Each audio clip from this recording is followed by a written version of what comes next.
आज के इस वीडियो में हम बात करेंगे कि हम बिना डिलीवरी के भी दशमूलर सिरप का उपयोग कर सकते हैं या नहीं। इसी के बारे में वीडियो में विस्तार से जानेंगे, तो वीडियो को पूरा देखें। तो आइए हम बात करते हैं। कई सारी महिलाओं के सवाल आते हैं कि मैडम मेरी तो डिलीवरी नहीं हुई या मुझे ऐसा कोई भी इश्यू नहीं है,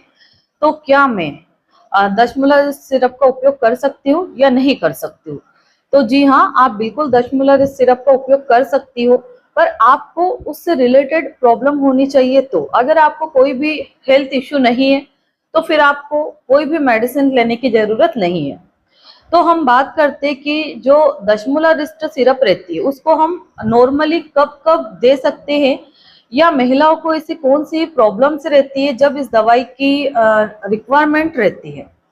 तो सबसे पहले तो हम बात करें कि जो दशमूलर सिरप रहती है ये आयुर्वेदिक सिरप रहती है। डाबर कंपनी इसका निर्माण करती है। वैसे तो दशमूलर सिरप के नाम से मार्केट में कई सारी नई नई दवाइयां अवेलेबल हो गई है, बट जो सबसे पुरानी और बहुत ही इफेक्टिव है वो वैद्यनाथ की दशमूलर सिरप है, और डाबर की भी दशमूलर सिरप आती है। तो ये आयुर्वेदिक होती है। आयुर्वेदिक चीजों के जनरली अगर देखे जाए तो कोई साइड इफेक्ट्स नहीं होते, बट अगर किसी पेशेंट को साइड इफेक्ट दिखते हैं तो फिर उनको नहीं लेना चाहिए। इसी वीडियो में हम आखिरी में जानेंगे कि इसकी कितनी मात्रा ले सकते हैं, कितने समय तक लेते हैं, खाने से पहले लेते हैं, खाने के बाद लेते हैं, और अगर इसके साइड इफेक्ट होते हैं तो वो क्या क्या हो सकते हैं। तो सबसे पहले तो हम बात करते हैं कि इसको हम कौन कौन सी बीमारियां या कौन सी डिजीज होने पर महिलाओं को प्रिस्क्राइब करते हैं। इसको महिला एंड जेंट्स दोनों ले सकते हैं, पर हम सिर्फ अभी महिलाओं के बारे में बात कर रहे हैं। अगर आप कोई जेंट्स ये वीडियो देख रहे हैं और आपको इससे रिलेटेड प्रॉब्लम है तो आप भी ले सकते हैं, पर जब भी लेना है चाहे वो महिला हो या पुरुष, डॉक्टर की सलाह के बाद में ही लेना है। ये वीडियो सिर्फ आपके नॉलेज के लिए है, और मेरे ये वीडियो कई सारे मेडिकल स्टूडेंट भी देखते हैं ताकि उनको भी पता लगे कि हम इस दवाई को कब दे सकते हैं। तो हम बात करें कि दशमूलर सिरप का उपयोग कब कब किया जाता है। तो जैसे कि कोई भी महिला या पुरुष जिनका पाचन तंत्र यानी कि डाइजेस्टिव सिस्टम काफी पुअर हो गया, खाना खा लेते हैं तो अच्छे से पचता नहीं है, या कई बार ही खाना खाने का मन नहीं होता है यानी कि भूख अच्छे से नहीं लगती है, और कॉन्स्टिपेशन की प्रॉब्लम रहती है यानी कि अपच की प्रॉब्लम रहती है, पेट अच्छे से साफ नहीं होता है, और पेट में कई बार ही खाने के बाद में जलन होती है यानी कि हाइपर एसिडिटी की प्रॉब्लम है, तब भी इस दवाई को रिकमेंड किया जाता है। जिन महिलाओं को हाथ पैरों में बहुत ज्यादा दर्द होता है, पूरी बॉडी पेन करती है, सिर दर्द होता है, हाथ पैर के तलवों में जलन बनी रहती है, और कुछ भी काम करने का मन नहीं रहता है, यानी कि ओवरऑल अगर हम बात करें तो पूरी बॉडी पेन करती है कमजोरी के कारण। और जब हमारी जो बॉडी है, हमारे शरीर में न्यूट्रिशन डेफिशिएंसी हो जाएगी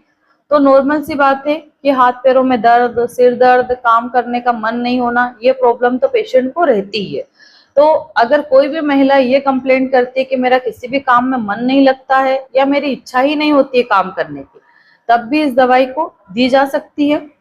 इसके बाद में जिन महिलाओं को ब्लड की कमी रहती है, हीमोग्लोबिन लेवल डाउन पड़ जाता है, उस कंडीशन में भी दे सकते हैं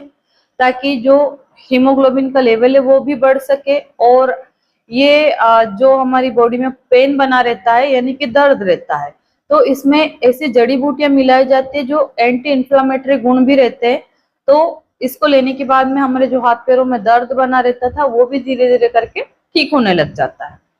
इसके बाद में जिन महिलाओं को मरा मरा सा बुखार रहता है यानी कि हड्डी बुखार रहता है, हड्डी बुखार एक तरह का नॉर्मल फीवर है जो कि समझ में नहीं आता है, पर पेशेंट उसके कारण काफी ज्यादा बीमार सा महसूस करती है, और पेशेंट का कहीं भी कोई भी काम में मन नहीं लगता है, यानी कि पेशेंट बिल्कुल भी एक्टिव नहीं रहती है जब हड्डी बुखार आता है। हड्डी बुखार ऐसा रहता है कि जैसे कोई भी महिला को आ रहा है,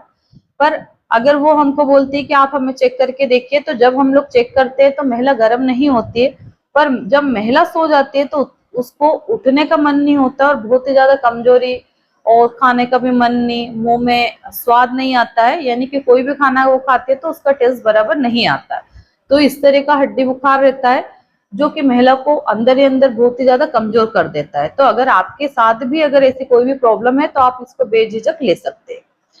इसके बाद में जिन महिलाओं को सफेद पानी की समस्या रहती है यानी कि धात की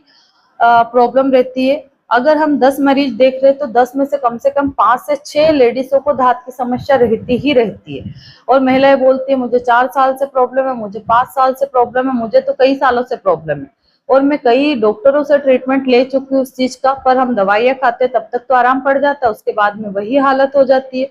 तो जिन भी महिलाओं को ल्यूकेरिया, धात या फिर व्हाइट डिस्चार्ज की प्रॉब्लम है,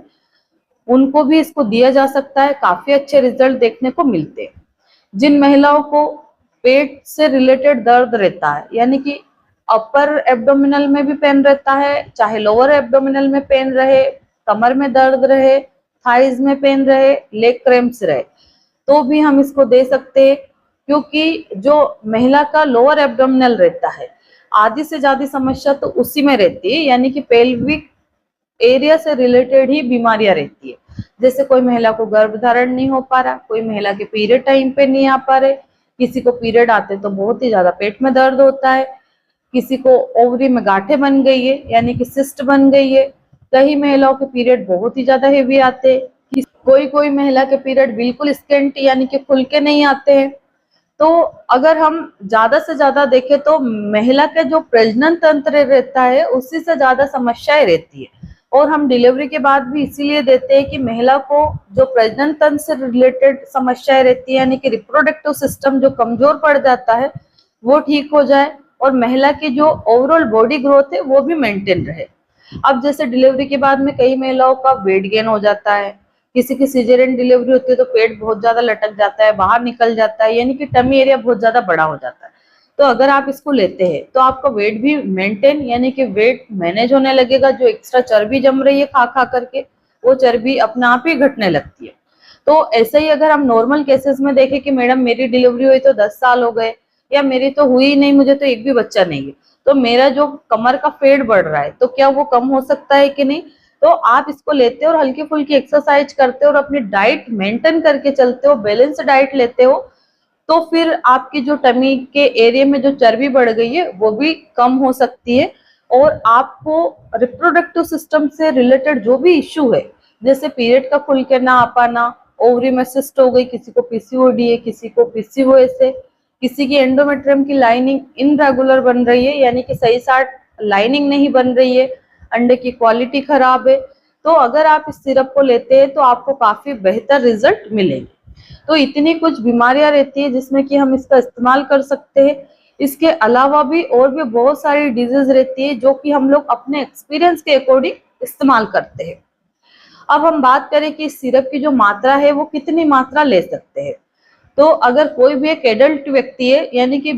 18 से 20 साल की जो उम्र है उसके ऊपर अगर आपकी एज है तो आप 15 ml सुबह 15 ml शाम को ले सकते हैं। दोनों समय खाने के बाद में ही लेना है, यानी कि खाने के आधे घंटे बाद आप इसको ले सकते हैं, खाली पेट नहीं लेना चाहिए।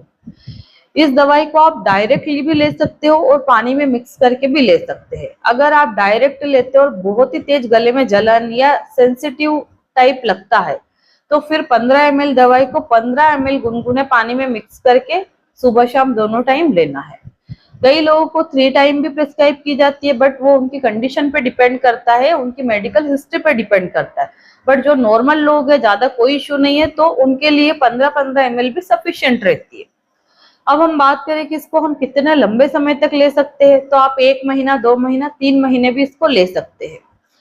उसका कारण ये रहता है, मान लो आपको ज्यादा कोई प्रॉब्लम नहीं है और आपने 1 महीने ली और आपकी सारी समस्या ठीक हो गई, तो फिर लंबे समय तक लेने से कोई मतलब नहीं है। बट अगर आपकी समस्या धीरे धीरे ठीक हो रही है और आपको काफी अच्छे रिजल्ट दिख रहे हैं तो आप 3 महीने तक इसको लगातार ले सकते हैं।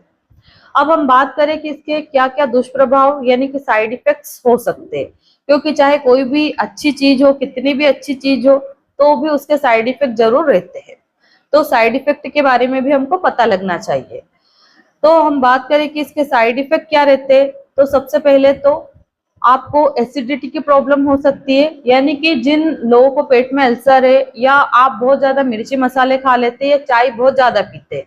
तो फिर तो पेट में जलन होना ही है। अगर आपको जलन बहुत ही ज्यादा बढ़ रही है तो फिर आपको इसको बंद कर देना चाहिए, या फिर इसकी मात्रा कम करके आपको नमक, जो मिर्ची वाला खाना है, स्पाइसी फूड है, वो कम करना चाहिए, ऑयल कम करना चाहिए, तो इसके बाद में आपको पेट में जलन नहीं होगी।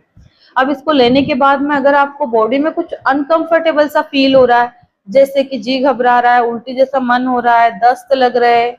मूड चिड़चिड़ा है, अगर ऐसी कोई भी प्रॉब्लम दिनों दिन बढ़ती है तो फिर आपको इसको नहीं लेना चाहिए। वैसे तो आयुर्वेदिक है तो कोई भी साइड इफेक्ट्स नहीं रहते, बट अगर आपको लेने के बाद में कुछ अनकंफर्टेबल सा महसूस होता है तो फिर नहीं लेना चाहिए। तो आशा करती हूँ कि इस वीडियो के माध्यम से मैं आपको दशमूला सिरप के बारे में संपूर्ण जानकारी दे पाई हूँ। धन्यवाद।